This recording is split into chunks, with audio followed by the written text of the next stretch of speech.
Okay, talismanic magic.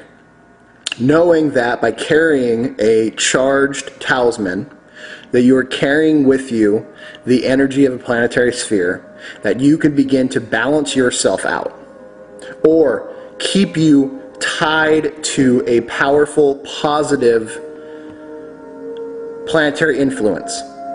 Now, it's one of those things that it's hard to tell. You need to, through a lot of self-introspection and a lot of observation, find out if you live in an area that you feel is purposely being flooded with one type of particular energy.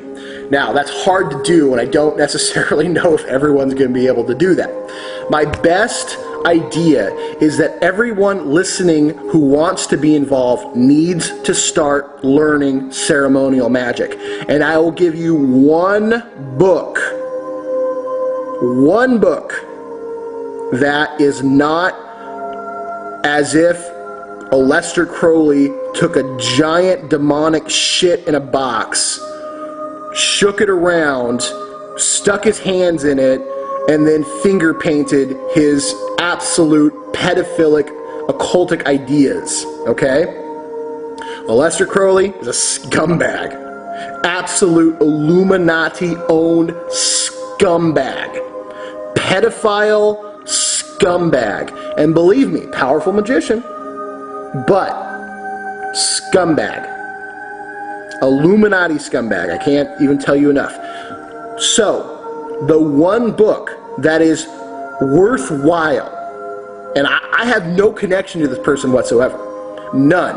I get no money for you seeking this book out, okay? It is just the one book that I know is readily available. There are other books I would rather you go read, but I know that they're out of print. I know that they're no longer being sold anymore, and most of them are probably from the 1600s. You're not going to find them. I'm sorry.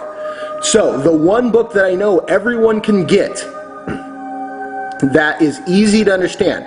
Once you've read this book, I can recommend a few others that don't have to go out of print, because the majority of people will never ever understand what these books are about because they have no grounding in the occult. This book will give you grounding in the occult. The book is, I think it's 12. It's 12 or 11 or 12 magical lessons in high magic by Donald Michael Craig. Okay? Find that book, Donald Michael Craig. I don't love the publishing company this comes from, but it is the one book that you can read that will give you a foundation on how to operate within ceremonial magic. Yes, you will get the Lesser Banishing Ritual of the Pentagram. Do it. Is there a danger in the Lesser Banishing Ritual of the Pentagram? Yes, but this is what it is. When you perform the Lesser Banishing Ritual of the Pentagram, what you are doing is you are showing everything on the astral plane where you are. And for about a 24-hour process, you are creating a powerful, impenetrable, for the most part, protection sphere around you. What happens when that protection sphere, fades?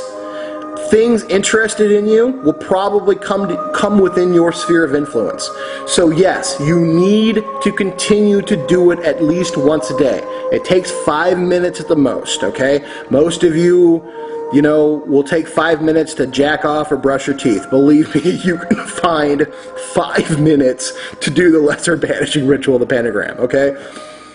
Also, it'll introduce you to a couple other very strong, very good, solid rituals for you to at least begin to perform, okay? This will start to make you an actual practicing magician.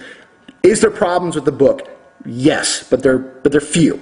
Is there a problem with the publishing company? Yes, but sometimes, I'm sorry, unless some other publishing company buys this book, this is the only publishing company you're going to get. So I recommend that you get it from them, okay? This book will give you a strong understanding of how the Kabbalah and how magical ceremonial operations work. And you need to begin to practice these, to learn about these, to make you an effective working magician. So you have a route. so you have a foundation, so you know how to create and perform rituals with the information that I give you. I can give you very strong, powerful stuff, but unfortunately I'm learning that just because I have 20 years of experience in this doesn't mean that most people even know the basic material foundational practices of powerful occult work.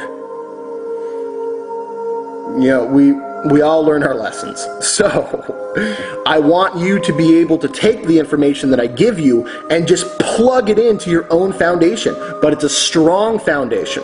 So get that book. It's by Donald Michael Craig. It has some dude, you know, he's like, he's holding the star pose, and he's got smoke billowing from his feet, and he's wearing a robe, and like there's a big, very beautiful blue pentagram in front of him. Okay, you'll be able to find this book. My only other advice is don't lend this book out to anyone, because I have owned this book probably close to 19 or 20 times in my entire life, and each time I lend it out, I never see it again. So buy this book, obtain this book. You can probably get it on eBay, whatever. Go to your used bookstores, it's probably there. Go to the library, read it chapter by chapter, whatever, I don't care. Read this book, okay? And then don't lend it out, because, or unless you never want to see it again, okay? Get that book. Talismanic Magick is very simple. You need to use the correspondences of a particular planetary realm. So because we're talking about Jupiter, let's talk about Jupiter. Jupiter, or Hest, that planetary realm, is a royal blue. So if you're going to make a talisman, get something that's royal blue in color, okay? Now, the number 4 is, because it is the 4th Sephiroth, the number 4 is highly, highly potent into creating a sphere of planetary Jupiter, and the number 4 should appear on your talisman. It could be the number 4, it could be 4 certain things, it could be 4 corners, it could be 4 corners with 4 things of 4 symbols. Okay? It just, or even better, you would use 16, which is 4 things, 4 symbols, 4 corners, and in multiples of 4. Okay, so you have 4 times 4, which is 16. Okay, yes, numerology plays a big part in this. 4. Think the number 4. Okay. Also, you need to work within the sphere of that operation. So if you are using Jupiter to limit, restrict, and put a person in a mental box, it's not going to work, because that's the operation of Saturn, not Jupiter. You need to use Jupiter for what it is. Use Jupiter to bring you good luck. Use Jupiter to increase your personal influence. Creating a talisman of Jupiter does all the things of Jupiter. It just does them on a blanket effect, which is good. I actually use that a lot, because rarely do I have anything so specific that I need to create a talisman just for that. I create talismans of a planetary alignment to bring me the energy of that, and then you'd be surprised how well what happens after you wear it for about, you know, if it's Jupiter, it's going to be about 4 days. Okay, weird but true. So get, you know, also the planetary metal is tin. All right, so if you can find tin to work with, unless you're a metal worker, let's not try to work with the metals, okay? This is something that old magicians did. They had metallurgists working for them, okay? Today we don't necessarily have that, so we have to have what to do. Use a blue piece of paper, okay? Fold it so it has 4 corners, okay? Draw the planetary sphere symbol of Jupiter in 1 or maybe all 4 of those corners, okay? And then study what chest is. Study what Jupiter is. If you want money, draw the symbols for gold and silver, not the paper money symbol, okay? Think gold and silver, okay? Think friendship. Write friendship on there, okay? You might want to wrap this talisman around a small piece of amethyst. that is the talisman, or that is the gemstone of Jupiter. And then you might want to put this into a small blue pouch and then carry it in your pocket, or wrap it up in a small royal blue cloth. This is how you create the talisman of planetary Jupiter. When you're doing this, cast a circle, okay? You have to do it within a realm. Or roll down a blue blanket for you to stand on, okay? Light a royal blue candle with the planetary symbol of Jupiter on it. Call out to Jupiter. Call out to Zeus. Ask them to bless you and direct their blue beam of Jupiter into your, your realm, your sphere of personal influence.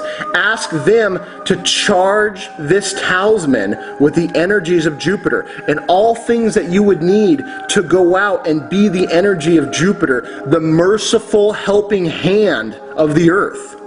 Ask them you want to develop a hand strong enough to weld the sword of Mars. They'll know what that means, okay? You want to develop a hand strong enough to be worthy of the influence of the sun, worthy of Tiparth. They'll know what that means too. This is to balance you out. I mean, there's so much more, but I want to give you something simple so you could just go do it. So many people have never actually done a magical ritual before. Some people call me and are like, some are even crying. They just, they don't know what to do. And the energy that they feel freaks them out, because then suddenly they realize it's real. This other presence comes into their sphere and they don't know what to do, because they've been so programmed to be afraid of it. Yes, you work within magic. Shit's going to happen to you. Not all of it bad. Energies are going to interact with you. You are going to feel sensations that are not you in your room when you sleep at night. That's what magic is. Fuck! That's what it is. So if you're going to get involved, if you're going to say, I'm going to start having out-of-body experiences, I'm going to start dealing with spiritual entities, you have to be prepared to actually start doing that. It's insane. Like, I've had guys come into my judo school and are shocked that they actually have to grab and roll around with someone to learn how to get on a rear naked choke. They're like, I have to choke someone? Yes, you're learning judo. Okay? That's part of the practice. So if you're going to be a magician, you have to do magic. You have to do it. And you have to do what comes from doing magic. But you have to work within a strong, traditional, powerful, foundational place where things aren't complicated. They are not necessarily easy, but everything has a reason. Nothing in my tradition exists without reason. Nothing is added for the sake of adding. Nothing is over-mystified for the sake of over-mystifying. In fact, I think my order went to the extreme almost and tried to de-simplify it, which I think worked out quite a bit, because I think the older practices are pretty simple. But they do have you interact with powerful entities. You have to get used to that. Jupiter will not drop off a so-called demon at your doorstep. Stop with this bullshit. Demons are just wild spirits. Some of them good, some of them bad. Christianity is bullshit. Okay? There are evil things out there, yes.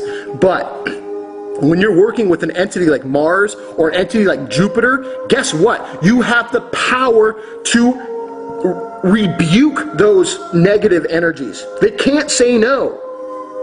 The only way they can say no is if you're one of those people that inside your heart has a strange, sick desire to actually be a slave. And believe me, there are those of you out there. You need to overthrow this programming, because the Illuminati has programmed you to be this slave. They don't want you strong. They don't want you powerful. Work within the sphere of Jupiter. Study about Jupiter. If you have questions, email me. I'm more than happy to try to do my best to answer them.